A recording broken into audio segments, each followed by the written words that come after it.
How's it going, everybody? I'm the best is, the best that was, the best that ever will be. There'll be none before me, there'll be none after me. Therefore, I am the one and only Jacoby, and welcome to Wrestling Made Simple. We got an action-packed week this week with your news of the week, followed by your SmackDown and Raw reviews, and then we go into a review of what has been called one of the worst WrestleManias of all time, WrestleMania 27. We then have your drink of the week, followed by a reading from the Book of Rules, and then finally the Beltroid of the week. Let's get into sad news to kick us off, as the former Virgil Vincent has passed away. It has been confirmed. The former WWE legend has passed away, former $1 Million champion, member of the NWO, someone who really helped change wrestling for African American wrestlers. So, may he rest in peace. And for that, he gets a 10-bell salute.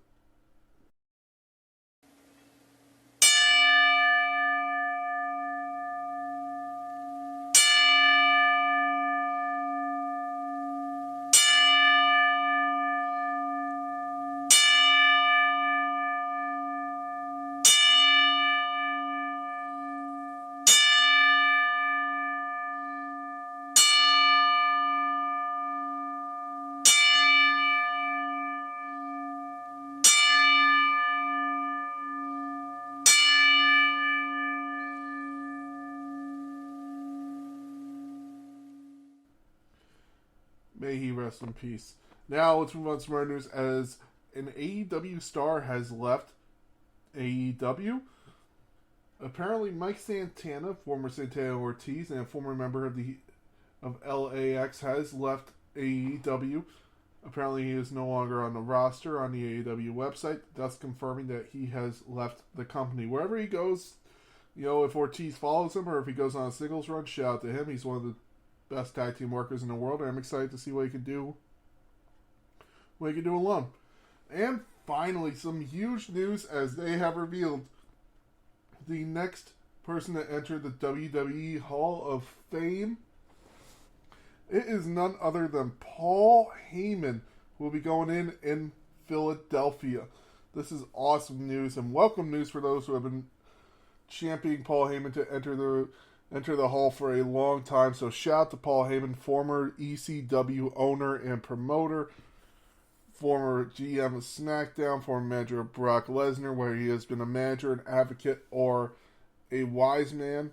He has changed wrestling. So shout out to Paul Heyman, man. Speaking of the wise man, let's go into SmackDown. SmackDown kicked off with in the ring. The Rock addressed Cody Rhodes and said, "You want the Rock one-on-one at WrestleMania? Just like everyone in this arena wants the Rock one-on-one at WrestleMania." He then proposed a tag team match between him, Roman Reigns, versus Seth Rollins and Cody Rhodes. And if Seth and Cody can win, the Bloodline will be barred from the arena. They will have no influence on the match whatsoever. However, if the Bloodline win, then it will be Bloodline rules, and they could do whatever they want to Cody Rhodes during the championship match between him and Roman Reigns.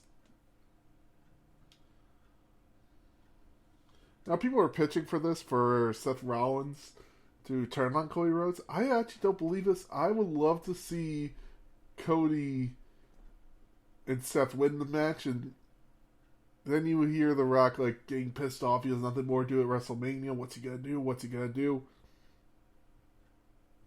And then Triple H comes out and says, "Rock, you don't have to worry, because you do have a match tomorrow night at WrestleMania against me." And he reveals he's been medically cleared, and it will be The Rock Triple H. That would be awesome. I would love to see that. And I know fantasy booking myself, but it would still be a very cool match to see. The match that was supposed to happen at WrestleMania 31 that never did, I think it'd be cool. We then get Tiffany Stratton versus Naomi. Now, people were saying that they were giving Naomi the jobber treatment. Apparently, a lot of time was cut for the Rock and Roman Reigns segment, and so you kind of understand it. You would actually give Naomi a nice little match against Tiffany Stratton. Unfortunately, Tiffany Stratton would win. I guess they're really booking her to be a big star in WWE. We then get Braun Breaker versus Zion Quinn in a, if you could call it a match. In a matter of seconds, he just hit a spear on Quinn. 1, 2, 3, match over.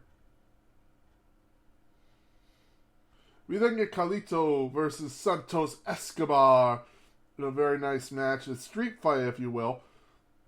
Legado del Fantasma would try to interfere, which led the NWO to coming out to fight them off.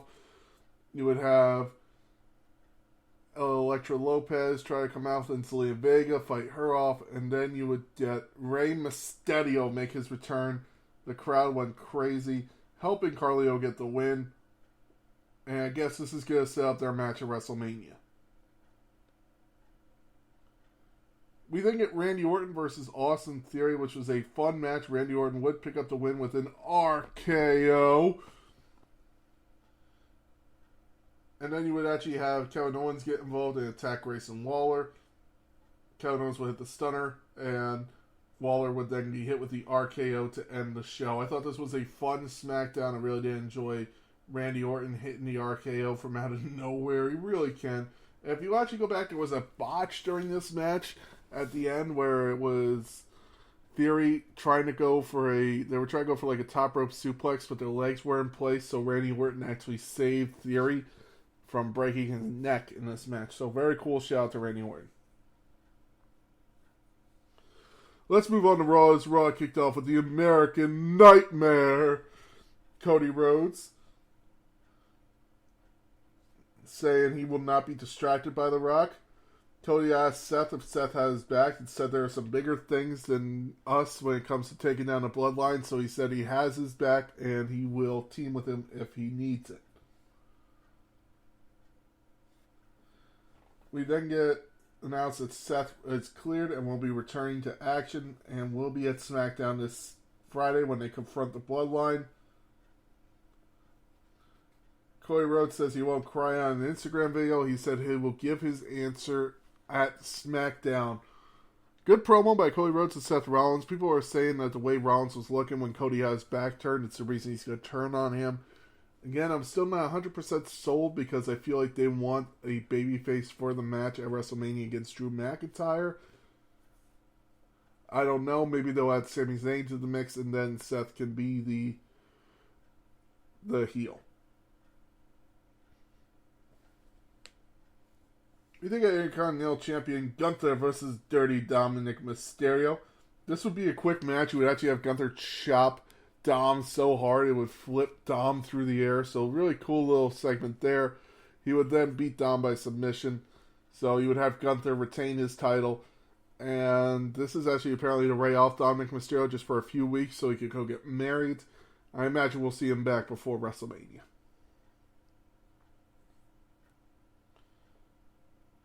We then get Shayna Baszler and Zoe Starks versus Katana Chance and Kaden Carter. Shayna Baszler and Zoe Starks would pick up the win. And you would get Dakota Kai saying the Kabuki Warriors will successfully defend their WWE Women's Tag Team Champions. And then will defend it against Shayna and Zoe next week on Raw.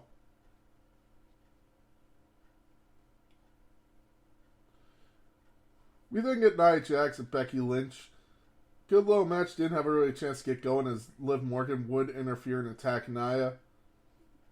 Nia would attack them both and took a fan's cap and proceeded to beat the fan with it. Don't know how I feel about that, but alright.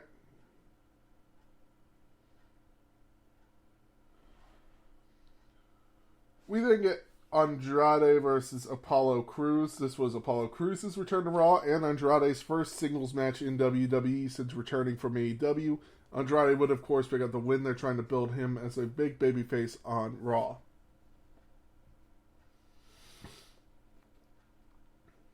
We then get Sami Zayn versus Ivar. It was a fun little match. You would actually have Sami Zayn pick up the win. So it goes to show that Sami Zayn is ready for a gauntlet match that will be happening next week.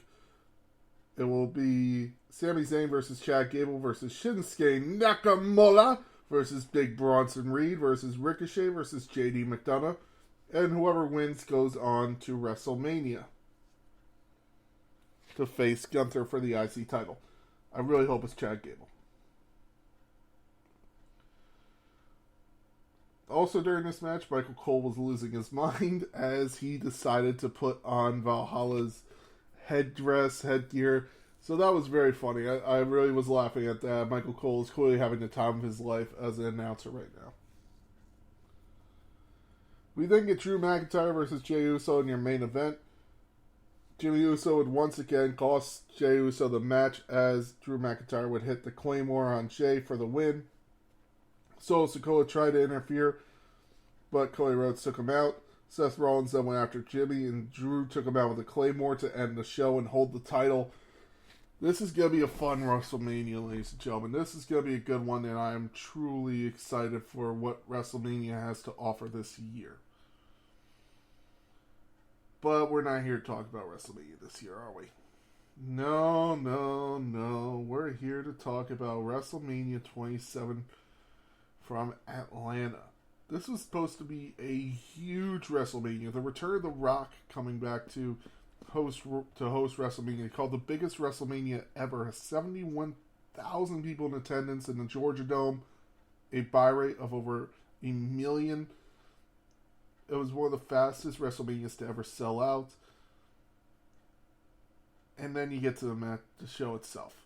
You would actually have a dark match between Sheamus and Daniel Bryan, which would end in no contest for the United States Championship, which was funny because it was a lumberjack match. You would then have a 23-man battle royal where the Great Khali won by last eliminating Sheamus. Yay. And those would be your dark matches that would go for 12 minutes combined. So nothing really to write home about in the dark matches. It was weird as this was the time before the pre-show for WrestleMania. So those would obviously have gone on the kickoff.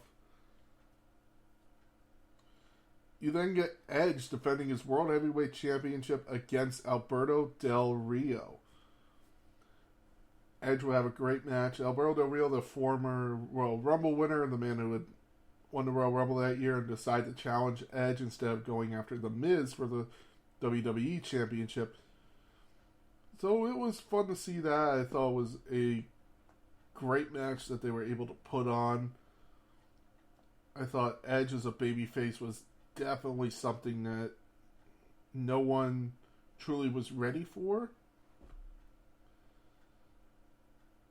And it was also Edge's last match for almost, I think it's 9 years.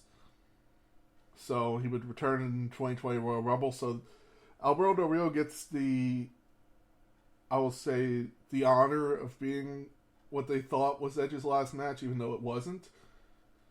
Edge would retain his title and would retire the World Heavyweight Champion the next night on Raw.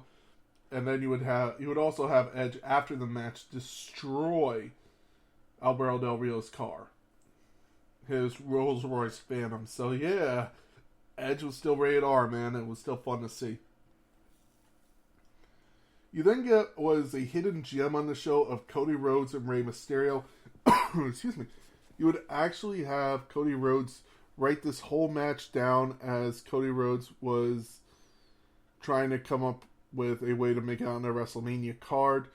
Rey Mysterio approached him and said, I want to work you at WrestleMania. And it was really the first time anyone approached him and said, yeah, I want to make sure this happens at WrestleMania. So it was cool for Cody Rhodes. Cody Rhodes would write the whole match down. Rey Mysterio was apparent, and this is a story Cody Rhodes has told multiple times. Rey Mysterio would actually bust down the door to Vince's office, kick it down, and would actually run in and would say, here's what we're doing for WrestleMania. Book it. We're in. And Vince goes, well, do you have a story? And Cody Rhodes hands him the paper and goes, God damn it. All right, we'll book it.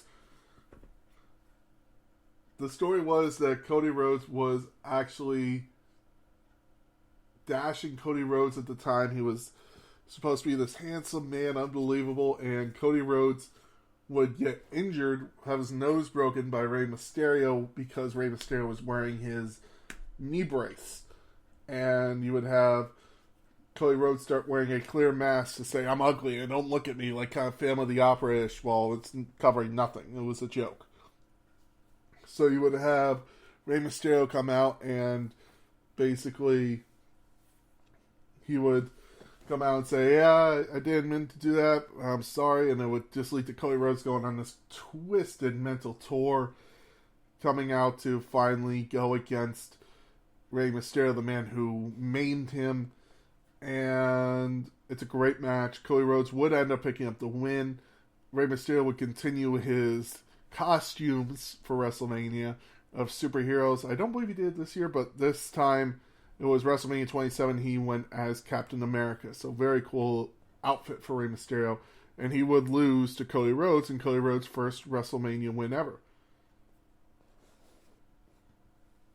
Food for thought. Cody Rhodes' first WrestleMania win ever as we go into WrestleMania 40.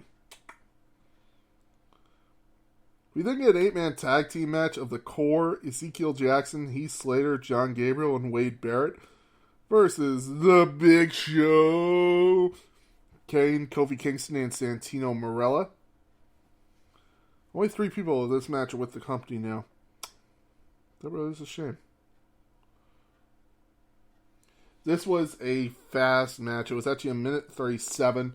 All the matches so far, by the way, have gone under 15 minutes. They've all gone under 15 minutes, and so will the next match. So, buckle up. You would have Big Show basically punch Heath Slater in the face, knockout punch. 1, 2, 3. 1 minute 30-second 8-man tag team match.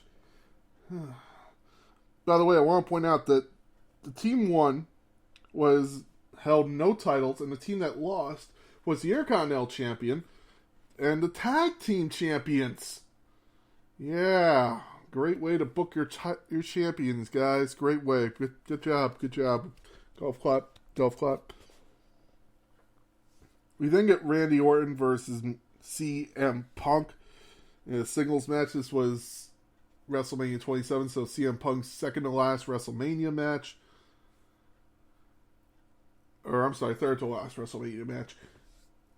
It would start, actually, a feud that started years ago when CM Punk was the World Heavyweight Champion, and he would be kicked in the head by Randy Orton, be knocked out, and was told he was stripped of the World Heavyweight Championship when he woke up. Of course, it was a storyline. CM Punk would actually reference this. This happened in Cleveland, where CM Punk signed his contract to be on Raw this year in WWE. Randy Orton would pick up the win. After this, CM Punk would be the leader of New Nexus, and it would have them cost Randy Orton the WWE Championship. Randy Orton would have been the World Heavyweight Champion after Punk had to... I know I'm going all over the place, and I apologize. I'm just trying to get all my thoughts out there. So, Randy Orton gets the World Heavyweight Championship after Punk relinquishes it.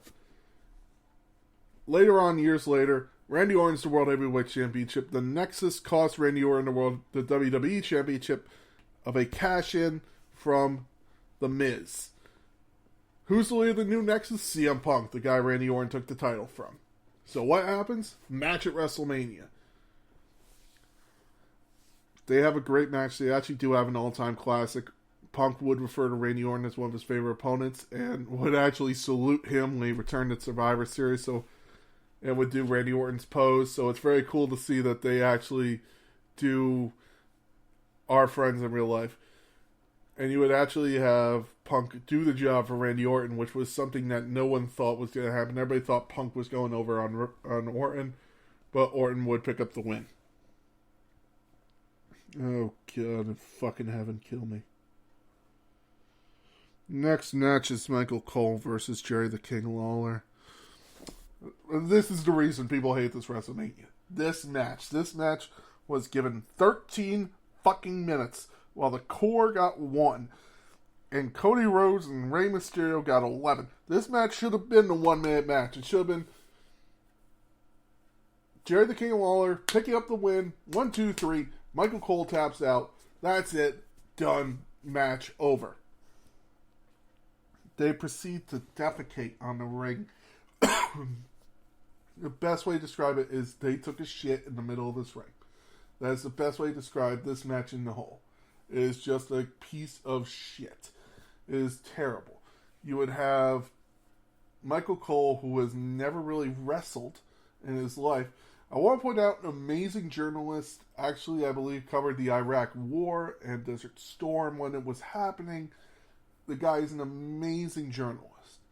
Amazing commentator. Took over for Jim Ross when Jim Ross went out due to a return of his cerebral palsy. And I'm sorry, a stroke. I'm losing my mind. I apologize. Jim Ross had a stroke and would leave, and then you would have Michael Cole take over. He would then let JR return. JR even said this guy's the voice of WWE in the making. He would then take over after the last match Lawler would call, or the last match JR would call, and Michael Cole would basically become the voice of WWE. And Jerry the King Lawler is Jerry the King Lawler, one of the greatest wrestlers of all time. The guy changed the industry with how he came from Memphis and became the voice of wrestling, basically, with JR. Well, Michael Cole's pissed off. Jerry Lawler's still here. Michael Cole is now a heel announcer. People hate him for it, just don't like the way people hate Corey Graves nowadays. Heel announcers don't work, in my opinion, I always say that. So, Michael Cole challenges Jerry Lawler to a match at WrestleMania, and they proceed to just have the worst match of all time. Michael Cole's beating down Jerry Lawler, beating him down for 10 straight minutes. And finally, Jerry the King Lawler gets his groove back. He starts beating up Cole, locks him in an ankle lock. And finally, Cole taps out. Stone Cold Steve Austin, who is the referee, asks him, do you tap out? Do you tap out? Finally, Michael Cole says yes. He tries to attack Austin. Austin hits him with the stunner. But because Austin put his hands on him, the anonymous Raw general manager announces that he has switched the decision and Michael Cole is the winner. Everything about this match should be forgotten and buried. The ring, the attire, the referee shirt, every fucking thing that was involved, the towel should be buried and burned. We then move on to the match of the night. The match of the streak. Number 19 in the streak. Triple H versus Undertaker. No holds barred. If I had to tell you about this match, I can't do it justice. Undertaker had just retired Shawn Michaels, best friend of Triple H, at WrestleMania 26. Undertaker returns, looks at the WrestleMania sign for WrestleMania 27, says, what am I going to do for WrestleMania, basically? Triple H comes out, looks at the sign with him, and says, I've done everything there is to do in this industry. Everything you can do, I've done it. Except for one thing. Beat the streak. And if he has to die trying, then he will. They had a match to end all matches. Triple H came as close as you've ever been to breaking the streak. And then finally the Undertaker locks in Hell's Gate and makes him tap out. But the Undertaker is so beaten down that he cannot leave the ring under his own power. Triple H walks away. He's won the war. Undertaker won the battle. The streak's intact, but Undertaker is so dismayed he can't even leave the ring. This would lead to Hell in a Cell, an end of an era next year of WrestleMania. But this match easily steals the show. The no-holds-barred stipulation of letting them use anything they can get their hands on was perfect. Great match. If you're looking for a WrestleMania match to watch from this WrestleMania, it's either this or the Cody Rhodes match, in my opinion. We then get a 6-person tag team match. John Morrison, Snooki, and Trish Stratus versus Dolph Ziggler and Lay Cool, Michelle McCool, and Layla, with Vicky Guerrero at Dolph Ziggler's side. Again, a 3-minute match. You would actually have Snooki pick up the win by doing, first she did a backhand springboard, and then I believe she did a frog splash off the top rope. And Morrison would actually get a lot of heat of he would not hug Snooki or Trish Stratus. He would just raise their hands. because he felt that they were taking spots away from wrestlers who truly deserved to be on the card, like his girlfriend Melina at the time. I agree with him on that one, but, you know, Snooki isn't, but Trish Stratus is a legend in WWE, and you kind of have to respect the industry. So, sure you're shaking her hand? Yes. Do I understand the point he was trying to make? Abso-fucking-lutely. But still, wrong move. John Morrison, Snooki, and Trish Stratus pick up the win. And finally, you get your main event of The Miz versus John Cena. This was a hard-fought match for The Miz, and is actually something The Miz still holds a cap on to this day, as he should. He main evented WrestleMania 27, and would actually be the third match of the next year's WrestleMania, would never come close to main eventing again, but is still... It's an amazing feat to main event WrestleMania, and The Miz has done it. So, The Miz would defend his WWE Championship against John Cena. John Cena would do everything he can, and they would actually both go to the outside. John Cena hitting a clothesline on The Miz, them flipping over, and The Miz would actually hit his head and would get a concussion during the match. Now, nowadays, the match would have been stopped. They would have been like, oh my god, concussion, stop the match. The Miz can't continue.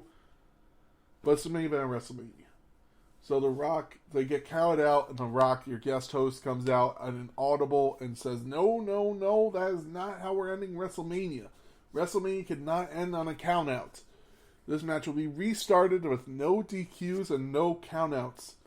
So The Miz is all loopy in the corner, but you can see he's still working. He's still got, even though he probably doesn't know where the fuck he is at the moment, he still gets the heel smile. This is why I think The Miz is truly underrated. He gets the heel smile. He's like, alright, let's do this. Let's fucking do this.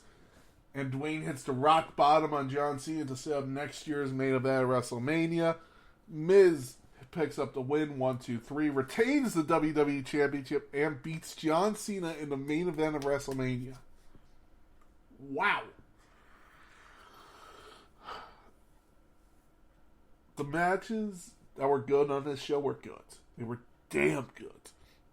But unfortunately, the bad outweighs the good in this scenario of just weird booking. This Michael Cole and Jerry Lawler, the Core, Snooki, the Miz having a concussion, actually having to continue, which wasn't the right call at all. We all know that now, but we didn't at the time. The weird no contest, then Sheamus losing. And to be fair, I think Edge should have put Alberto Del Rio over, but knowing what we know now, not a good call. It's a very weird WrestleMania. Is it the worst of all time? No. WrestleMania 9 probably takes the cake on that one. But is it a bad one? Yeah. So, if I had to give this show a grade, D-. It's not a failure, but it is damn close. I could use a drink. And you know what? We're approaching St. Patrick's Day, so here's a good one for you. A warp pipe. Made by Warp Zone themselves, one of my favorite YouTube channels. They make video game sketches. Go check them out on YouTube. They are hilarious. The Warp Zone made this drink. It is a warp pipe. It is 1 part Midori, 1 part vodka, half a part of pineapple juice, and a half a part of lime juice. You're going to add this all up in a shaker. Shake, shake, shake, shake, shake. Pour into a shot glass and down that bad boy. It is a tasty drink. It is one that I love to have as a shot or as a regular drink. Please drink responsibly. Do not drink and drive. Do not drink if you are under 21 in the United States, and do not overconsume on alcohol. Now we're reading from the Book of Rules. A reigning champion must defend their title at least once every 30 days. Whether it's during a televised or non-televised event. A reading from the Book of Rules. And now, everybody, it's time for the Battle Droid of the Week. Battle Droid of the Week is Sammy Guevara. Now, I know I get a lot of complaints that I don't watch AEW, I don't review AEW. I don't review AEW because this podcast would be 2 hours long if I did.